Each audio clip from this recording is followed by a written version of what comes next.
Sir, ഈ ശിവഗിരി മഠം എന്ന് പറഞ്ഞാൽ ശ്രീനാരായണീയരുടെ വലിയ പ്രധാനപ്പെട്ട ഒരു കേന്ദ്രം തന്നെയാണ്. ഇപ്പോൾ അവിടെ ഒരു ക്രിസ്ത്യൻ പള്ളി, മുസ്ലിം പള്ളി ഇതൊക്കെ തുടങ്ങാൻ പോകുന്നു എന്ന് കേൾക്കുന്നു.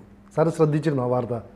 അതായത് വത്തിക്കാനിൽ ഈ സ്വാമി സച്ചിദാനന്ദയുടെ ശിവഗിരി മഠം അധിപതി അദ്ദേഹത്തിൻ്റെ നേതൃത്വത്തിൽ ഒരു സംഘം പോയി വത്തിക്കാനിൽ മാർപ്പാപ്പയെ കണ്ടു.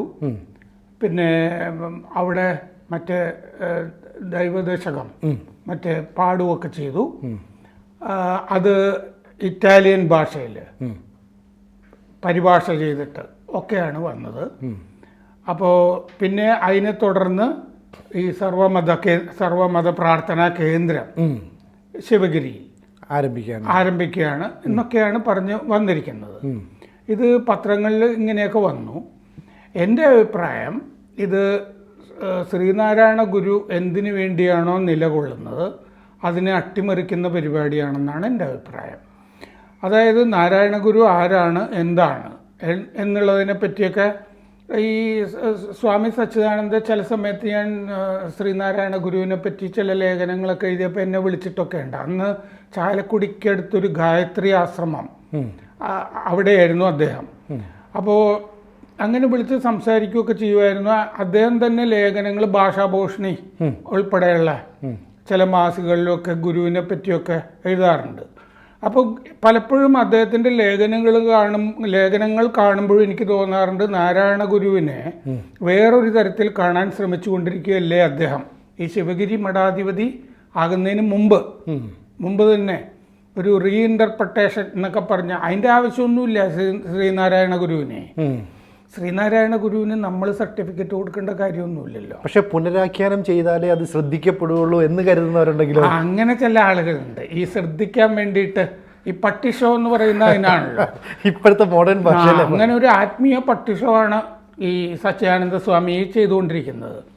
കാരണം എന്താണെന്ന് വെച്ചാൽ, ഈ ഗുരുവിൻ്റെ ജീവിതത്തിൽ നിന്ന് 2 സന്ദർഭങ്ങൾ ഞാൻ പറയാം. അദ്ദേഹം ശ്രീലങ്കയിലേക്ക് 2 തവണ പോയി. ശ്രീലങ്കയിലേക്ക് ആദ്യത്തെ തവണ പോയപ്പോൾ അവിടെ ഖാദർ എന്ന് പറഞ്ഞൊരാളെ കണ്ടു. അദ്ദേഹം സ്വാമിയുടെ ശിഷ്യനായി. 2ാമത്തെ തവണ പോയപ്പോൾ ഈ ഖാദർ ഗുരുവിൻ്റെ അടുത്ത് വന്നു. ഗുരു തിരിച്ചറിയുകയൊക്കെ ചെയ്തു. പക്ഷേ അപ്പോൾ പേര് സ്കന്ദസ്വാമി എന്നാണ് പേര്. ഇയാൾ മതം മാറിയിട്ട് വേറെ പേരിലൊക്കെയാണ് വന്നിരിക്കുന്നത്. അപ്പോൾ സ്വാമി പറഞ്ഞു, എൻ്റെ കൂടെയുള്ളപ്പോൾ ഖാദർ തന്നെയൊക്കെയായി ഇരുന്നാൽ മതി എന്ന് പറഞ്ഞു. ഇങ്ങനെ ഈ ആലുവ അദ്വൈതാശ്രമത്തിൽ ചാക്കോ എന്ന് പറഞ്ഞിട്ട് സ്വാമിജിക്ക് ഒരു ശിഷ്യൻ ഉണ്ടായിരുന്നു.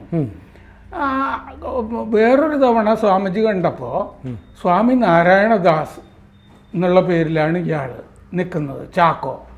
അപ്പോൾ സ്വാമി പറഞ്ഞു, എൻ്റെ കൂടെയുള്ളപ്പോൾ ചാക്കോ തന്നെയായി ഇരുന്നാൽ മതി. ഞാൻ ഈ സച്ചിദാനന്ദ ഇത് ചെയ്യുമ്പോൾ ഈ 2 സന്ദർഭങ്ങളാണ് ഗുരുവിൻ്റെ ജീവിതത്തിൽ എത്രയോ സന്ദർഭങ്ങൾ നമ്മൾ ഓർക്കുന്നുണ്ട്. അദ്ദേഹത്തിന് ഒന്നാമത് ഈ ഇത്തരം ഗുരുക്കന്മാർ എങ്ങനെയാണ് ഗുരുക്കന്മാരാകുന്നത് തന്നെ, അവർ മതം പോവും ജാതിയൊന്നും നോക്കിയിട്ടല്ലല്ലോ. അവർ ആത്മീയതയുടെ ഒരു ഉത്തുംഗ ഗിരിശൃംഗത്തിൽ എത്തി നിൽക്കുകയാണ്. അവിടെ നിന്നാണ് അവർ മനുഷ്യനായിട്ട് കാണുന്നത്. പലപ്പോഴും ഈ കേരളത്തിൻ്റെ ഏറ്റവും വലിയ ആത്മീയ ആചാര്യൻ, ലോകത്തിന് തന്നെ നമ്മൾ സംഭാവന ചെയ്തിട്ടുള്ള, വേണമെങ്കിൽ ഏറ്റവും വലിയ മലയാളി എന്ന് നമുക്ക് പറയാവുന്ന ഒരാൾ ചരിത്രത്തിൽ ശങ്കരാചാര്യരാണ്. അപ്പോൾ ശങ്കരാചാര്യര് എന്താണ് പറഞ്ഞിരിക്കുന്നത്? അദ്വൈതമാണല്ലോ. അദ്വൈതം കുറേയും കൂടിയൊക്കെ ഈ ഭാഷ്യങ്ങൾ എഴുതി വികസിപ്പിക്കുകയും വലിയ പണ്ഡിതന്മാരൊക്കെ തന്നെ അദ്വൈത തത്വങ്ങൾ പറഞ്ഞ് തോൽപ്പിക്കുകയും ഭാഷ്യങ്ങൾ എഴുതുകയും ഒക്കെയാണ് ചെയ്തത്. അതിൽ തന്നെ കുറച്ചുകൂടി ശങ്കരാചാര്യരുടെ സിദ്ധാന്തങ്ങളിൽ തന്നെ കുറച്ചുകൂടി വ്യക്തത, അല്ലെങ്കിൽ നമുക്ക് ലാളിത്യം എന്നൊക്കെ പറയാം, അല്ലാത്തതുമൊക്കെ ഉണ്ട്. അതാണ് സത്യത്തിൽ ഗുരു ചെയ്തത്. ഗുരു ഇപ്പോൾ ധാരാളം സ്തോത്രങ്ങൾ എഴുതിയിട്ടുണ്ട്. സ്തോത്രങ്ങൾ എഴുതിയത് മുഴുവൻ നമ്മുടെ ദേവിമാരെ പറ്റിയിട്ടൊക്കെ അല്ലേ, നമ്മുടെ ദൈവങ്ങളെ പറ്റിയിട്ടൊക്കെ അല്ലേ അദ്ദേഹം ചെയ്തിരിക്കുന്നത്. അദ്ദേഹം വേണമെങ്കിൽ ഒരു ശൈവ സന്യാസി എന്നോ ഒക്കെ പറയാവുന്ന, ശരിക്കും ഒരു ഹിന്ദു മതത്തിൽ അടിയുറച്ച ഒരു സന്യാസി വര്യനാണ്. അപ്പോൾ ശരിക്കും നാരായണ ഗുരു എന്ന് പറഞ്ഞ ഒരു ഹിന്ദു സന്യാസിയാണ്, നമുക്ക് ഒരു സംശയമില്ല. അദ്ദേഹം ഒരു ഹിന്ദു സന്യാസിയാണ് എന്നുള്ളതിൻ്റെ ഏറ്റവും വലിയ തെളിവാണ് അദ്ദേഹത്തിൻ്റെ അവസാനത്തെ സന്ദേശം എന്ന് പറയുന്നത്. അവസാനത്തെ സന്ദേശത്തിൽ പറയുന്നത് നമ്മളെപ്പോഴും മുറുകെ പിടിക്കേണ്ടത് സനാതന ധർമ്മമാണ് എന്നാണ്. മാത്രമല്ല നമ്മൾ ഈ അദ്ദേഹത്തിന് അത്യാവശ്യം അന്ന് നടക്കുന്ന രാഷ്ട്രീയ സംഭവങ്ങളും ഒക്കെ അറിയാമല്ലോ. രാഷ്ട്രീയമായിട്ട് ഇടപെടുന്നില്ല എന്നല്ലേ ഉള്ളൂ. അദ്ദേഹത്തിന് എന്താന്ന് വെച്ച് കഴിഞ്ഞാൽ ഈ അന്ധവിശ്വാസങ്ങൾ, അനാചാരങ്ങൾ ഒന്നുമില്ലാത്തൊരു ഹിന്ദു സമൂഹം, അതാണ് അദ്ദേഹത്തിന് വേണ്ടത്. സാമൂഹ്യ വ്യവസ്ഥയിലെ വേർതിരിവുകളും മാറ്റണം അല്ലേ? അതെ, അതുകൊണ്ടായിരിക്കും ഈഴവ ശിവനെ അല്ലേ? അതെ, എല്ലാവർക്കും പ്രതിഷ്ഠിക്കാം. ചട്ടമ്പി സ്വാമികൾ നോക്കുക, ചട്ടമ്പി സ്വാമികളും നാരായണ ഗുരുവും ഒന്നിച്ച് നടന്ന ആളുകളാണല്ലോ ഗുരുക്കന്മാർ. ഈ ചട്ടമ്പി സ്വാമികൾ വേദാധികാര നിരൂപണം എഴുതിയിട്ടുണ്ടല്ലോ. ആർക്കും വേദാധികാരം ഉണ്ടെന്നാണല്ലോ. അത് സമർത്ഥിക്കാൻ വേണ്ടിയിട്ടാണ് ചട്ടമ്പി സ്വാമികൾ എഴുതിയത്. മറ്റേ നടരാജഗുരുവിന് ഒരിക്കൽ നിത്യചൈതന്യതി, നടരാജഗുരുവിന് അങ്ങനെ മലയാളമൊന്നും അറിയില്ലല്ലോ. നടരാജഗുരു ഇവിടെയല്ല ജീവിച്ചതും, മറ്റേ മദ്രാസിൽ സുവോളജി പ്രൊഫസറൊക്കെ ആയിരുന്നില്ലേ. നന്നായിട്ട് ഡാൻസ് ചെയ്യുമായിരുന്നു അദ്ദേഹം, ഭരതനാട്യമൊക്കെ. അപ്പോൾ നടരാജഗുരുവിന് നിത്യചൈതന്യതി ഒരിക്കൽ ഈ വേദാധികാര നിരൂപണം വായിച്ചു കൊടുത്തതിനെ പറ്റി ഞാൻ കേട്ടിട്ടുണ്ട്. അപ്പോൾ നടരാജഗുരു പ്രതികരിച്ചു എന്ന്, ഓ, ഈ പേജുകൾക്ക് തീ പിടിക്കാതിരിക്കുന്നത് അത്ഭുതമാണ് എന്ന് പറഞ്ഞു. കാരണം ഇവർ വലിയ വിപ്ലവകാരികളാണ്. പക്ഷേ ആ വിപ്ലവം ഈ മാർക്സിസം എന്നൊക്കെ പറയുന്ന പോലത്തെ സംഭവമൊന്നുമല്ല ഇത്. ഈ ഹിന്ദുമതത്തിൽ എല്ലാവരും ഒന്നിച്ച് നിൽക്കാൻ വേണ്ടി ഈ പിന്നാക്ക വിഭാഗങ്ങൾ ഹിന്ദുമതത്തിൽ നിന്ന് വേർതിരിച്ച് ഹിന്ദുമതത്തിൽ നിന്ന് കൊണ്ടുപോകാൻ വേണ്ടി അന്ന് ക്രിസ്ത്യൻ മിഷണറിമാരും നന്നായിട്ട് പണിയുന്നുണ്ടായിരുന്നു. ഇന്നും ഇപ്പോൾ മുസ്ലിം മതം മാറ്റം പലയിടത്തും നടക്കുന്ന പോലെ അന്ന് ശക്തമായി കേരളത്തിൽ നടന്നുകൊണ്ടിരുന്നത് ഈ ക്രിസ്തുമതത്തിലേക്കുള്ള മാറ്റമാണ്. അതുകൊണ്ടാണല്ലോ ക്രിസ്തുമതഛേദനം എന്ന് പറഞ്ഞൊരു പുസ്തകം ചട്ടമ്പി സ്വാമികൾ എഴുതിയത്. ഹിന്ദുമതത്തിൽ നിന്ന് ഈ ഈഴവരാതി പിന്നാക്ക സമുദായക്കാർ വിഘടിച്ചു പോകാതിരിക്കാൻ വേണ്ടി വലിയ ശ്രമങ്ങൾ നടത്തിയ രണ്ടുപേരാണ് ഈഴവ സമുദായത്തിൽ. വേറെ ആളുകളും ഉണ്ട്, പക്ഷെ രണ്ടുപേരാണ് ഈ ഗുരുസ്വാമിയും ചിന്നസ്വാമിയും. ചിന്നസ്വാമി എന്ന് വിളിക്കുന്നത് കുമാരനാശാന് ഇഷ്ടമല്ലായിരുന്നു. പക്ഷെ കുമാരനാശാനും നാരായണ ഗുരുവും മതപരിവർത്തന രസവാദം. ഇപ്പോൾ മറ്റേ മിതവാദി കൃഷ്ണനെ പോലുള്ള ആളുകൾ മിതവാദി എന്ന് പറഞ്ഞ പത്രമൊക്കെ വെച്ചിട്ട് നമ്മൾ ബുദ്ധമതത്തിൽ ചേരണം എന്ന് ഈഴവരോട് പറഞ്ഞല്ലോ. അദ്ദേഹം മറ്റേ നമ്മുടെ SNDP യോഗത്തിൽ ഒക്കെ പ്രവർത്തിക്കുകയൊക്കെ ചെയ്തിരുന്നല്ലോ ശ്രീകൃഷ്ണൻ. ഈഴവരെ മൊത്തത്തിൽ ബുദ്ധമതത്തിലേക്ക് വിഴുങ്ങിയെടുക്കാമെന്ന് വിചാരിച്ച ആളാണ് അദ്ദേഹം. പിന്നീട് ബുദ്ധമതത്തിൽ ചേരുകയൊക്കെ ചെയ്തിരുന്നു. പക്ഷേ അങ്ങനെ മിതവാദി ഭയങ്കരമായ പ്രചാരണം കൊണ്ടുപിടിച്ച് ഇവിടെ കൊണ്ടു നടക്കുന്ന കാലത്താണ് മതപരിവർത്തന രസവാദം കുമാരനാശാൻ എഴുതുന്നത്. ഇതിനൊക്കെ ശ്രീനാരായണ ഗുരുവിൻ്റെ പ്രേരണ ഇല്ല എന്ന് ആർക്കെങ്കിലും പറയാൻ പറ്റുമോ? അത് പറ്റില്ല. മതപരിവർത്തന രസവാദം ഹിന്ദുമതത്തിൽ ഈഴവരെ ഉറപ്പിച്ചു നിർത്തുന്ന പ്രധാനപ്പെട്ട പ്രബന്ധമല്ലേ അത്? അങ്ങനെയാണ്. അദ്ദേഹം തന്നെ മറ്റേ എഡ്വിൻ ആർണോൾഡിൻ്റെ മറ്റേ കവിത മറ്റേ ലൈറ്റ് ഓഫ് ഏഷ്യ ട്രാൻസ്ലേറ്റ് ചെയ്യുമ്പോൾ തന്നെ ബുദ്ധനെ ബുദ്ധമതത്തിൽ നിന്ന് വിടർത്തിയിട്ട് ഹിന്ദുമതത്തിലേക്ക് കൊണ്ടുവരികയാണ് ചെയ്തിരിക്കുന്നത്. അത് സ്വതന്ത്ര തർജ്ജമയാണ്, അല്ലാതെ പദാനുപത തർജ്ജമയല്ലത്. ഞാൻ രണ്ടും ഒത്തുനോക്കിയിട്ടുള്ളതാണ്. സ്വതന്ത്ര തർജ്ജമ. നിർവാണം എന്നാണല്ലോ ബുദ്ധന്റെ കാര്യത്തിൽ പറയുക. പക്ഷെ ഇതില് ബുദ്ധനെ ഹിന്ദുമത സമാധിയിലേക്കാണ് കൊണ്ടുവന്ന് അവസാനിപ്പിച്ചിരിക്കുന്നത്. ഇദ്ദേഹത്തിന്റെ പരിഭാഷയിൽ ശരിക്കും സമാധിയായിട്ടാണ് ചിത്രീകരിച്ചിരിക്കുന്നത്. അപ്പോൾ ബുദ്ധനെ കുമാരനാശാൻ എടുക്കുന്നത് തന്നെ ഹിന്ദുമതത്തിലേക്ക് തിരിച്ചെടുക്കുക ചെയ്തിരിക്കുന്നത് ബുദ്ധനെ. കാരണം ഹിന്ദുമതത്തിന്റെ അവാന്തര വിഭാഗങ്ങളാണ് സിഖ് മതം, ബുദ്ധമതം, ജൈനമതമൊക്കെ. ഹിന്ദുമതത്തിലെ ഒരു ശാഖകളായിട്ടേ കരുതേണ്ടതുള്ളൂ. ഇനി നമ്മളൊന്നെടുക്കുക മാപ്പിള ലഹള. മാപ്പിള ലഹള നടന്നത് മറ്റേ നിർബന്ധ മതം മാറ്റമൊക്കെ നടക്കുന്നുണ്ട് ഹിന്ദുക്കളുടെ. കുമാരനാശാനെ ഗുരു മലബാറിലേക്ക് അയച്ചു. നേരിട്ട് കണ്ടിട്ടാണ് അദ്ദേഹം ദുരവസ്ഥ എഴുതിയത്. ദുരവസ്ഥ എഴുതുന്നത് അതിനകത്ത് ഈ മലബാർ ലഹളയുടെ കാര്യങ്ങളൊക്കെ വിവരിക്കുന്നുണ്ടല്ലോ കൃത്യമായിട്ട്. ക്രൂര മുഹമ്മദർ എന്നൊക്കെ ഉണ്ടല്ലോ. അതെ അതെ. അപ്പോൾ അത് കഴിഞ്ഞിട്ട് സർവമത സമ്മേളനം 1924 ആലുവയിൽ വെച്ച് നടത്തുന്നുണ്ട് ശ്രീനാരായണ ഗുരു. അതിൻ്റെ ഇടയ്ക്ക് മറ്റേ ശ്രദ്ധാനന്ദയോ ഈ ആര്യ സമാജത്തിൻ്റെ സ്വാമിമാരൊക്കെ വന്ന് ദയാനന്ദ സരസ്വതി ഈ സ്വാമിമാർ വന്ന് കാണുന്നൊക്കെ ഉണ്ടല്ലോ. ആ സംഭാഷണങ്ങളൊക്കെ നമുക്ക് കാണാം. അപ്പൊ ഗുരുവിന്റെ ചിന്തകളൊക്കെ നമുക്ക് അറിയുകയും ചെയ്യാം. സർവമത സമ്മേളനത്തിലേക്ക് പണ്ഡിറ്റ് ഋഷിരാമിനെ വിളിച്ചിട്ടുണ്ടല്ലോ. അദ്ദേഹം വന്ന് സംസാരിക്കുന്നുണ്ട്.